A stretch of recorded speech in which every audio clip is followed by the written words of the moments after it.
Hi, everybody. I'm Brittany Lewis, a breaking news reporter here at Forbes. Joining me now once again is former Congressman Garret Graves. Congressman, thank you so much for joining me. Hey, good to be back with you, Brittany. You and I first talked back in October 2025, and that was during the government shutdown, which ended up being the longest government shutdown in American history.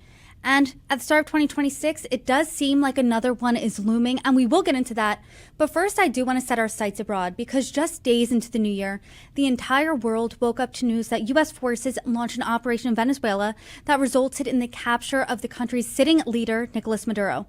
And since then, President Trump said that the United States will run Venezuela and that will be heavily involved in the country's oil industry. So to start off the conversation, what do you make of everything that happened between the United States and Venezuela so far? Look, Brittany, that was profound. I mean, it was absolutely incredible to see U.S. troops. Of course, we've seen that in other South and Central American countries in the past, but absolutely remarkable. Look, my first takeaway was that Delta Force is unbelievable to carry out a mission like that in another country without casualties. Just absolutely incredible. Of course, what you're really talking about, what you're looking for, is the second thing, and what about the implications there? And I think it's important to take a quick step back and talk about how we have been fighting this drug war for generations, and we still have a drug crisis, one where we lose Americans every single day as a result of fentanyl and drug overdoses. We have been fighting this terrorism and the problem with Hamas and Hezbollah and the Houthis in Yemen and others for decades and decades. What President Trump did is he took an entirely different approach, cutting things off right there at the roots, stopping the funding stream for some of the terrorists and these terrorist activities that are affecting the Middle East and other areas, cutting off the source of drugs, where they're grown, processed, exported to the United States.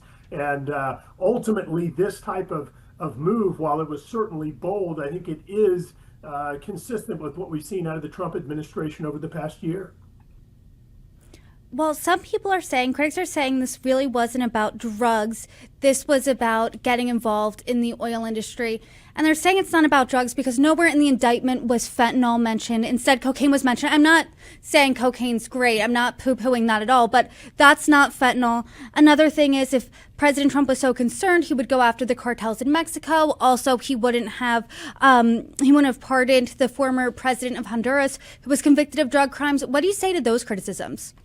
Look, it is crystal clear that there is a major safe haven for the cartels for drug manufacturing and exporting to the United States in that area of Venezuela and the adjacent areas of Colombia. You can look at what is happening since the invasion, where you're seeing consternation in that Colombian-Venezuelan border, where some of the cartels and the drug manufacturers are trying to figure out what to do, trying to secure areas where they can continue operations. So look, to say that there's not a drug problem, it's not a drug source, is simply inaccurate. The majority of cocaine is grown in Colombia, in that area. And we've seen increased crops in Venezuela. So to suggest that there's not a drug link is simply not accurate. The second thing is that President Trump uncovered this relationship among Iran, Russia, and Venezuela, where this, I'll call it sanctioned or illegal oil, is being used,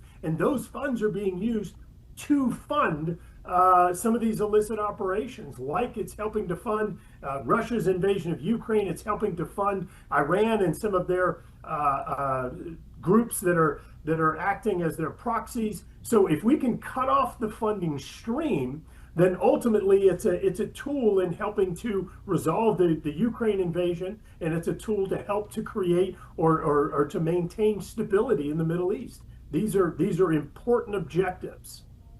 You said this at the top of the conversation, and in my conversations with Democrats and Republicans on Venezuela, one thing everyone does agree on is just how masterful the operation was. It was highly coordinated. It showed just how powerful U.S. forces are.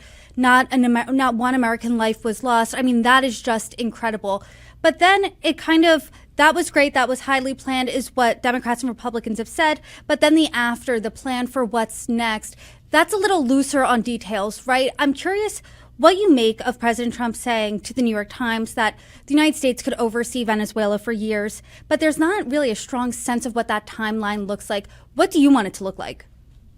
Look, you have absolutely hit probably the most important issue here. I don't need to bring up areas like Afghanistan, Libya, Iraq. What happens when you depose leaders, when you create a void? You have got to have a plan to make sure that that void is filled.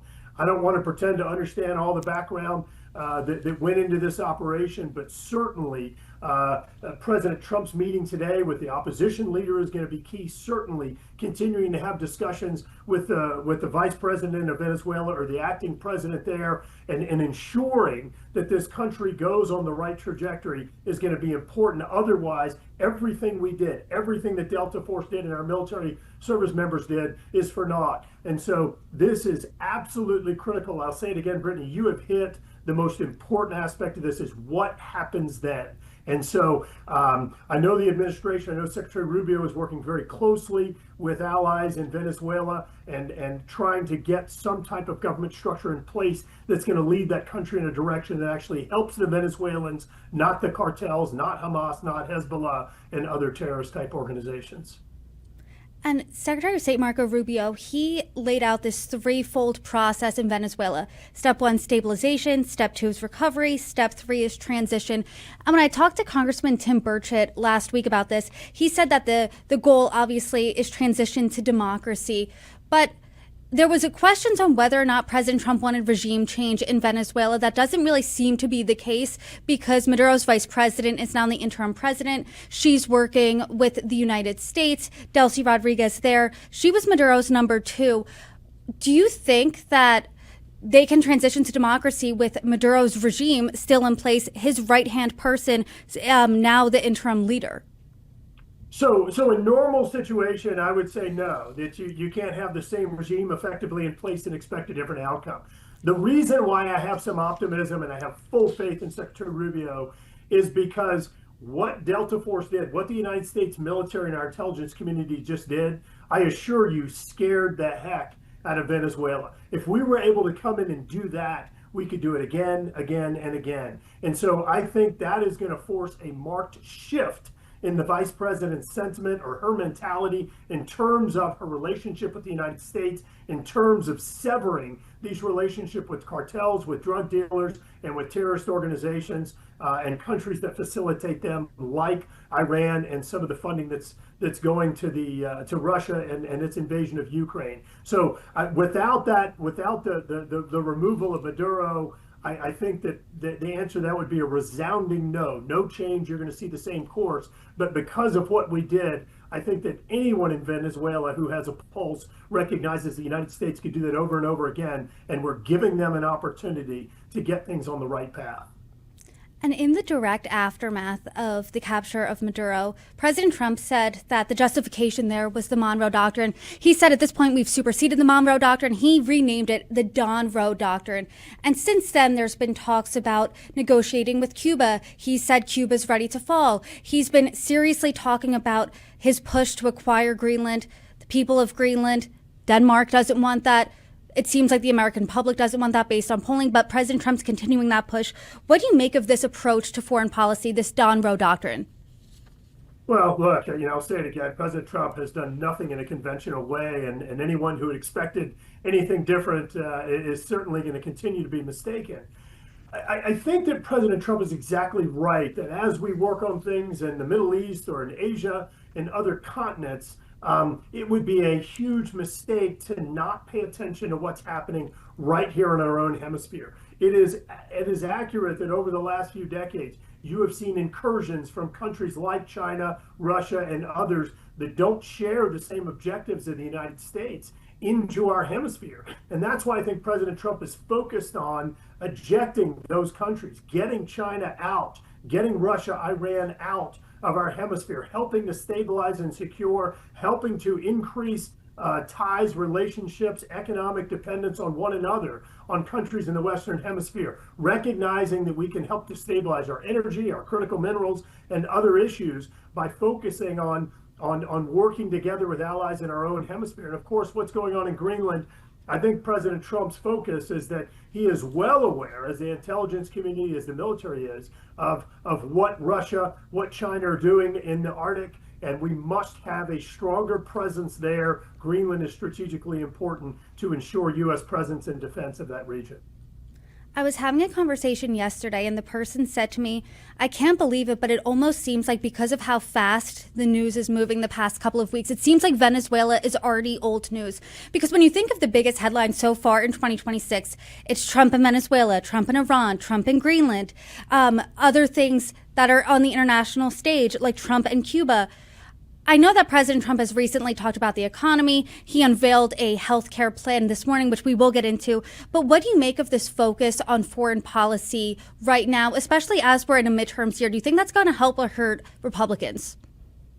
So first, Brittany, it is incredible to me that Trump has only been in office for a year in this term. I mean, like when you look at all the things that have happened, you talk about this news cycle that is just nonstop. It's like this has been a 10-year presidency all crammed into a single year. It's To that point, I can't believe January has only been 2 weeks. I mean, with all the news that I just listed, and I'm missing 10 more stories here to that point, but continue.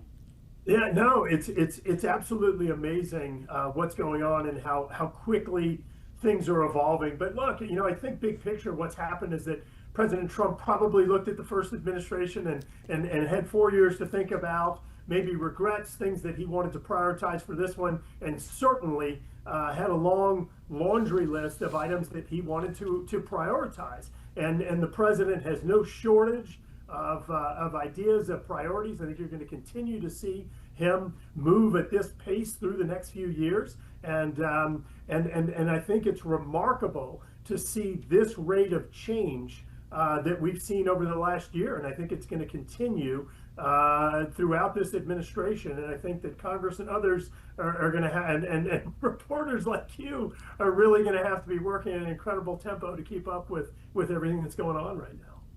A lot of news, but it's certainly a privilege to talk about. But sometimes the news feels like it repeats itself. Just like there was a historic government shutdown in October, there seems to be one looming now. The January 30th deadline to fund the government is fast approaching. The last government shutdown was revolved around a fight around healthcare costs. Do you think we're going to see another government shutdown, and do you think it's going to be on a continued fight on healthcare costs? I do think that healthcare is going to be front and center in this debate. You'll also see Democrats and others probably bring up other affordability issues. You've seen a lot of concerns raised about Americans being able to make ends meet. Of course, President Trump has prioritized this as well, bringing down energy or gasoline prices to some of the lowest rates that we've seen when adjusted for inflation. Of course, egg prices have come down significantly in many other groceries, but I think that this affordability issue is going to creep in, not just within the healthcare space, but also just across the board. I think that there's a good chance that we are going to be headed toward another shutdown at the end of this month, which I candidly hate to see. But I think that for political reasons, their folks are probably going to want to force the government into shutdown and probably try and hold out for some changes late this month. To your point about affordability, back in 2024, Democrats largely lost because they were saying, no, the economy's on the right track. We're doing good. Americans were saying, we don't really feel that way at all. And it seems like the same thing is playing out now because inflation remained the same in December. Grocery prices saw the highest month-over-month increase in December since 2022. But earlier this week, President Trump did say the Trump economic boom has officially begun. And he said he's going to be laying out plans to address the economy later. He said he's going to talk about bringing back affordability. He then caveats, though, and says affordability is something made up by Democrats. As we sit here right now, President Trump is on the Forbes rich list. He is number 583rd, richest person in the world. His net worth is $6.6 billion. Do you think that message that affordability is just a Democrat hoax, do you think that that's a little tone deaf? Look, I don't think that it's tone deaf. I think that because look, the president has actually made this a priority. Under the 4 years of President Biden, we saw record inflation going back like 50 years. The inflation rates were obscene. You're not going to see an overnight change. Has President Trump focused on key issues? And I'm going to go back, Brittany, to energy, because energy is one of those things that just has tentacles throughout the economy. This has been one of the top priorities for the Trump administration is to make sure that we're producing American energy, not dependent upon China or dependent upon Iran or other countries that aren't friendly for these energy sources and certainly don't have American interests at heart. And so you have already seen incredible progress out of the administration in helping to bring down energy prices. Look, it doesn't matter if you fly on an airplane, you drive a car to school, you're a retiree, or you order things off of Amazon. The lower energy prices helps to bring all of those things down and make them more affordable. Are there other areas where there need to be focus? Absolutely. But I think that to suggest that President Trump hasn't focused on affordability is simply inaccurate. And of course, you have to look at the economy that President Trump inherited, which was the worst inflation performance in modern history under the Biden administration. Record inflation rates. And of course, everyone predicted it because of the trillions of dollars in extra spending that was done under that administration, which cheapened the dollar, which drove up inflation. And now we're dealing with the consequences. I remember when President Biden termed the economy Bidenomics, and Democrats were like, no, don't do that. Don't put your name, don't attach to that, because no one felt good about the economy at that time.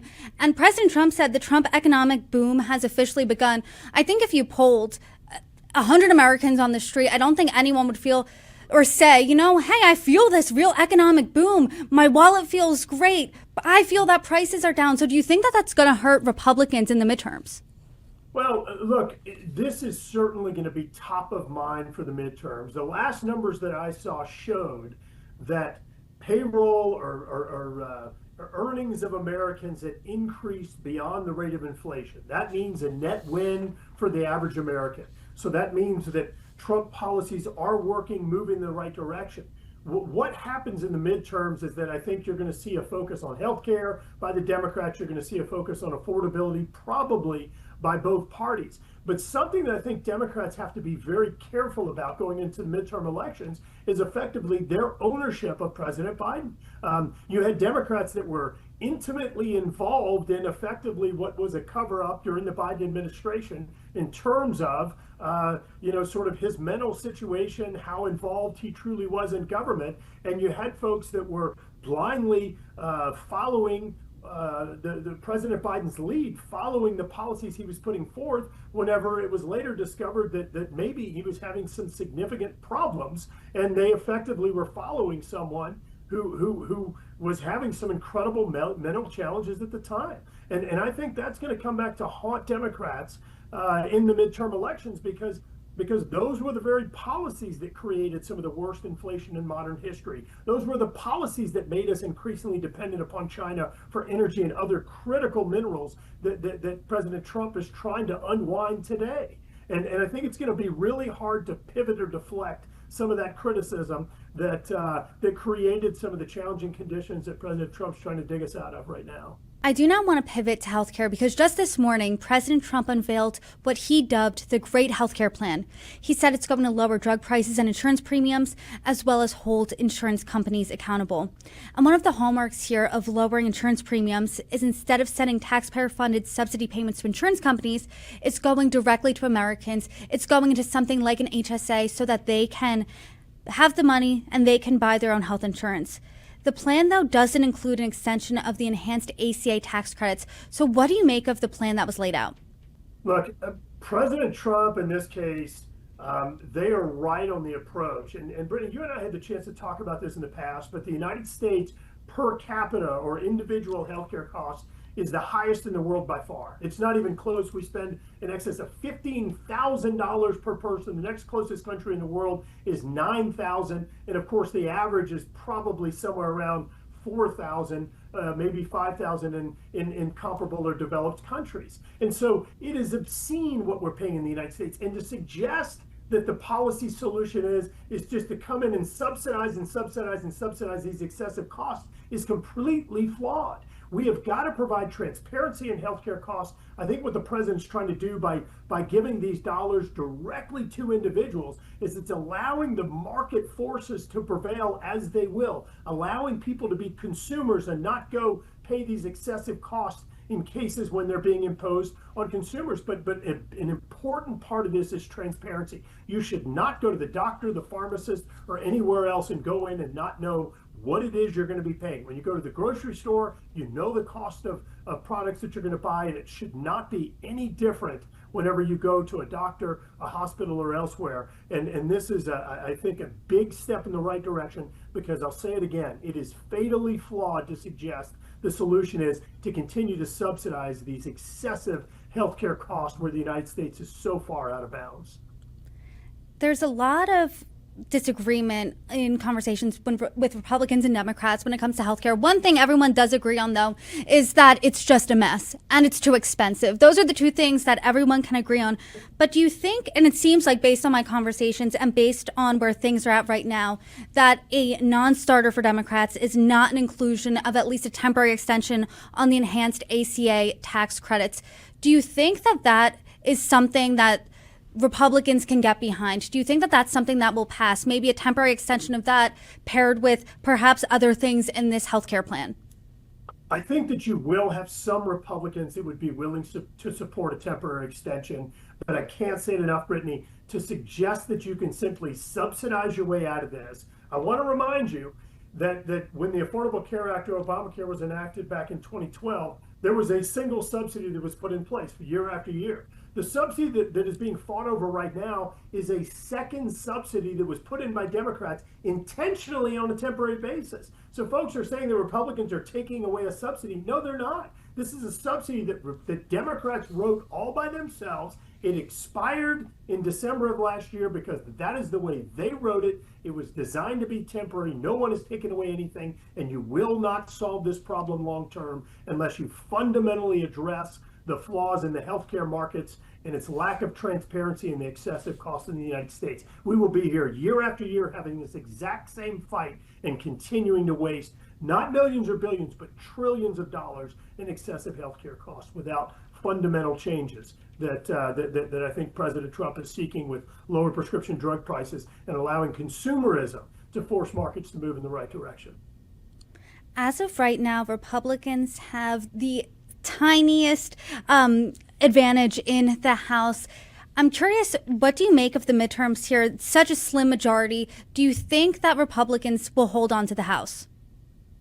Look, I think that they have the record to hold on to the House, and it's all going to be about messaging. If I got to choose which party, putting the ideology aside in terms of which one I prefer, I would choose the record of Republicans over Democrats right now. I think that it's crystal clear that Republican policies are the ones that make the most sense. You know, I remind you, the excessive healthcare costs are as a result of Obamacare. It did not achieve its stated objectives in terms of lower cost, in terms of being able to keep your doctor, in terms of lower deductibles. Everything has moved in the wrong direction there.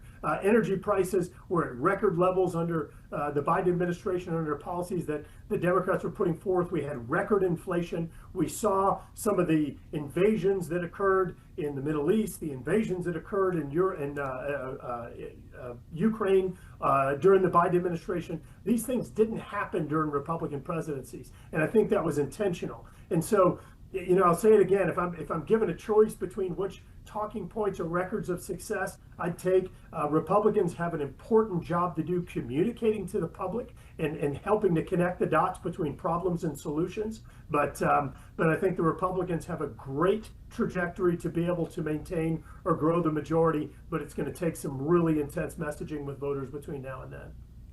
And you brought up something interesting a few responses ago, and that was about President Biden and what has been called a cover-up when you're talking about his mental acuity, who knew what when. And I remember at the time I talked to Congressman Dean Phillips, who mounted a campaign against Biden, and he was considered a pariah at the time of his party for going out of lockstep. Now looking back, history's looking at him a little differently.